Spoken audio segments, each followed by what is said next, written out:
Hello दोस्तों, आज हम जानेंगे कि राजनाथ सिंह ने लद्दाख में 125 बीआरओ का प्रोजेक्ट का उद्घाटन किया है। तो उसके हम महत्वपूर्ण के बारे में जानेंगे, क्या क्या हुआ है लद्दाख में। तो पहले इंट्रोडक्शन के बारे में जान लेते हैं। तो जैसे मैंने कहा, अब लद्दाख क्यों महत्वपूर्ण है, पहले हम ये जान लेते हैं। उसके बाद हम जानेंगे 125 बीआरओ प्रोजेक्ट के बारे में। तो लद्दाख भारत के लिए सिर्फ एक भौगोलिक क्षेत्र नहीं रह गया है, बल्कि ये रणनीतिक, सामरिक, आर्थिक और भू राजनीतिक रूप से भी महत्वपूर्ण भूमि हो गया है। तो यह क्षेत्र भारत चीन सीमा, जिसको हम एलएसी कहते हैं, उसका सबसे संवेदनशील हिस्सा बन चुका है। तो यहाँ पर काराकोरम, गलवान, दौलत बेलोल्डी और पेंगोंग झील जैसे हाई टेंशन जोन यहाँ पर मौजूद है। तो लद्दाख का मौसम अत्यंत कठोर होता है और तापमान -40 डिग्री सेल्सियस तक भी गिर जाता है। तो ऐसे कठिन इलाके में सड़कें, पुलें, सुरंगें और सैन्य इंफ्रास्ट्रक्चर का निर्माण दुनिया के सबसे कठिन अभियानों में से एक होता है। तो यह कार्य बीआरओ यानी बॉर्डर रोड ऑर्गेनाइजेशन करता है। तो बीआरओ क्या है, जान लेते हैं। ये भारत की सीमा का मौन रक्षक भी कहा जाता है इसे। तो बीआरओ ने पिछले कुछ वर्षों में अद्भुत कार्य किया है। इसका स्थापना की बात करें तो 1960 में किया गया है। मुख्य भूमिका की बात करें तो बीआरओ की सीमावर्ती इलाकों में रणनीतिक सड़कें, पुल, सुरंगें, एयरफील्ड तैयार करता है। और चीन से लगती अलग अलग कठिन एलएसी सेक्टर में बीआरओ ही भारत की रीढ़ की तरह मजबूत होता है। तो पीएम मोदी और रक्षा मंत्री राजनाथ सिंह के दौर में बीआरओ के कार्यों की गति को कई गुना बढ़ा दी गई है। तो 125 नई परियोजना के बारे में जान लेते हैं, क्या क्या लॉन्च हुआ है। तो राजनाथ सिंह ने लद्दाख में बीआरओ की 125 परियोजनाएं का उद्घाटन किया है। तो यह भारतीय इतिहास में एक ही दिन में उद्घाटन की सबसे बड़ी सामरिक परियोजना सूची है। इन 125 परियोजनाओं में शामिल है 45 प्लस सड़कें बनेंगी और 50 प्लस पुलें बनेंगे और 8 प्लस सुरंगें भी बनेंगी और एयरफील्ड और अंडरग्राउंड लैंडिंग ग्राउंड वो 5 बनेंगी। उसके बाद अन्य सैन्य लॉजिस्टिक संरचनाएं की बात करें तो 15 प्लस बनेंगी। तो ये सभी परियोजनाएं भारत चीन सीमा के लिए अत्यंत महत्वपूर्ण है। उसके बाद लद्दाख में लॉन्च मुख्य प्रोजेक्ट के बारे में जान लेते हैं, टॉप क्रिटिकल प्रोजेक्ट के बारे में। तो पहले तो चिसुमले डेमचोक सड़क के बारे में जान लेते हैं, जो कि इसको सीबीआर प्रोजेक्ट भी कहते हैं। ये सामरिक रूप से एलएसी तक सीधे पहुंच बनाता है। पेंगोंग झील के दक्षिणी हिस्से में सैनिक तैनात आसान होता है और चीन की गतिविधियों की निगरानी भी मजबूत हो सकता है। उसके बाद सिंकुला टनल, ये दुनिया की सबसे ऊंची सुरंग है जो मौसम पर निर्भरता समाप्त करता है और ये लेह तक नई ऑल वेदर रूट भी होता है, यानी ये सभी मौसम में ही काम देगा, सिंकुला टनल।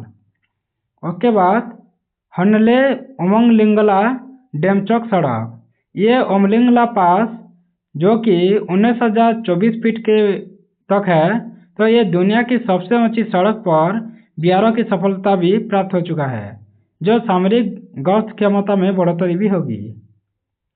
उसके बाद सामरिक पुल, जो कि क्लास 70 ब्रिज भी बनाया जा रहा है।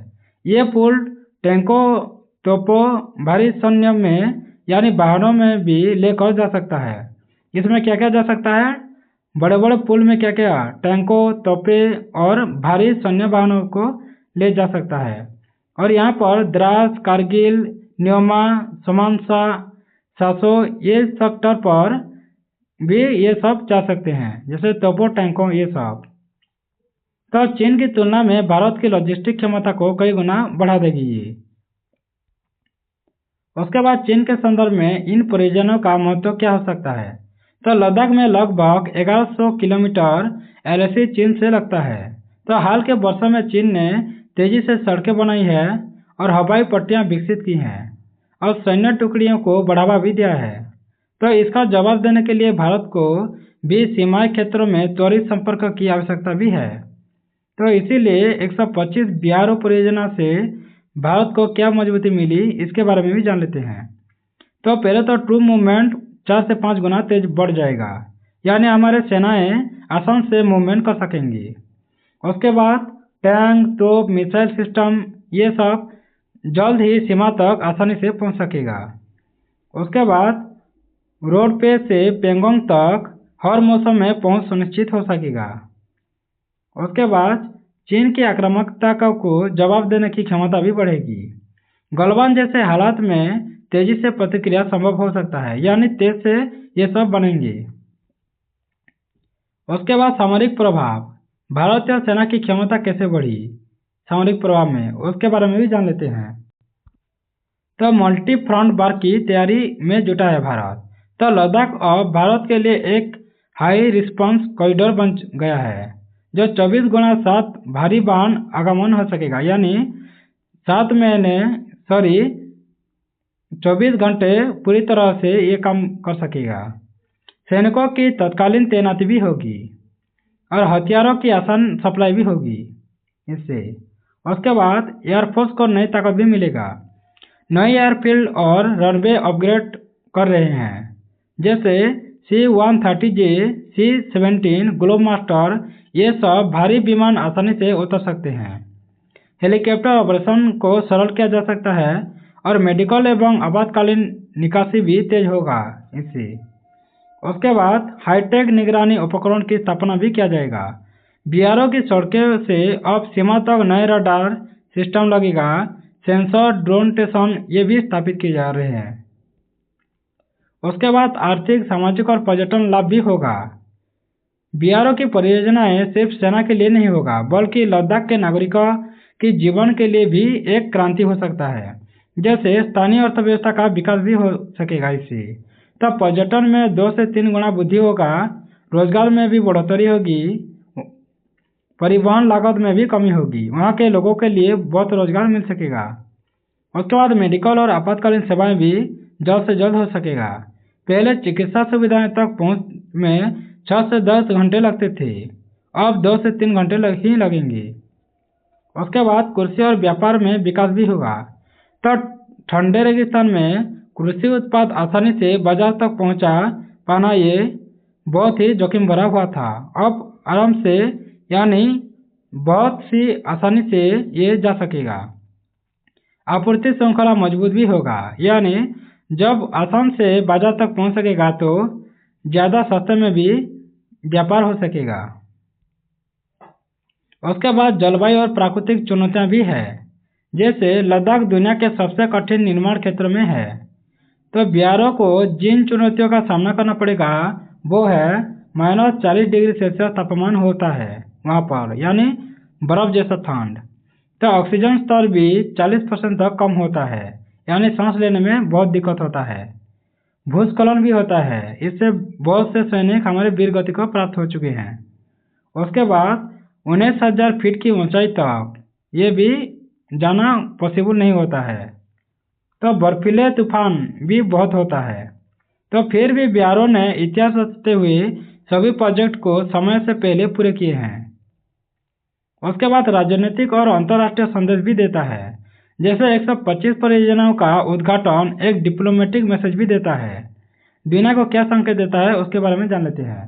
तो पहले तो भारत LAC पर मजबूती से खड़ा है, ये दुनिया को दिखा रहा है भारत किसी भी स्थिति के लिए तैयार है भारत। और इंफ्रास्ट्रक्चर के मामले में भारत अब चीन के बराबर कर रहा है और लद्दाख की सुरक्षा भारत की प्राथमिकता भी बन चुका है। उसके बाद यह उद्घाटन भारत के भविष्य को कैसे बदल सकता है। तो भारत की सामरिक स्वायत्तता यानी स्ट्रेटेजिक ऑटोनॉमी ये मजबूत हो सकता है। अब भारत किसी भी सीमाई संकट को स्वयं हैंडल कर सकेगा। उसके बाद Leh Kargil Dras DBO super corridor बन सकेगा, यानी एक नया हाई स्पीड मिलिट्री कॉरिडोर तैयार हो चुका है। उसके बाद ग्लोबल पावर्स के बीच भारत की स्थिति और भी मजबूत होगा। लद्दाख परियोजनाएं जैसे क्वाड, SCO और ग्लोबल साउथ में भारत की भरोसेमंद ताकत स्थापित कर सकता है। उसके बाद निष्कर्ष, यानी लद्दाख को सुरक्षित करने की राष्ट्रीय परियोजना चल रहा है। जैसे राजनाथ सिंह ने द्वारा 125 BRO परियोजनाओं का उद्घाटन भारत की सैन्य, कूटनीतिक, भौगोलिक और आर्थिक शक्ति का प्रतीक बनता है। तो ये परियोजनाएं भारत की रक्षा को अटूट बनाती है, सेना की क्षमता को 10 गुना बढ़ा देती है, एलएसी पर भारत की स्थिति मजबूत करती है और स्थानीय विकास को नई दिशा भी देती है। तो लद्दाख में बीआरओ का यह कार्य 21वीं शताब्दी की भारतीय सुरक्षा रणनीति का नया अध्याय भी बनता है। Thanks for watching. अगर ऐसे वीडियो आपको अच्छा लगता है तो सब्सक्राइब कर दें और कमेंट, अगर अच्छा लगता है वीडियो तो कमेंट भी कर दीजिएगा और शेयर भी कर दीजिएगा। धन्यवाद।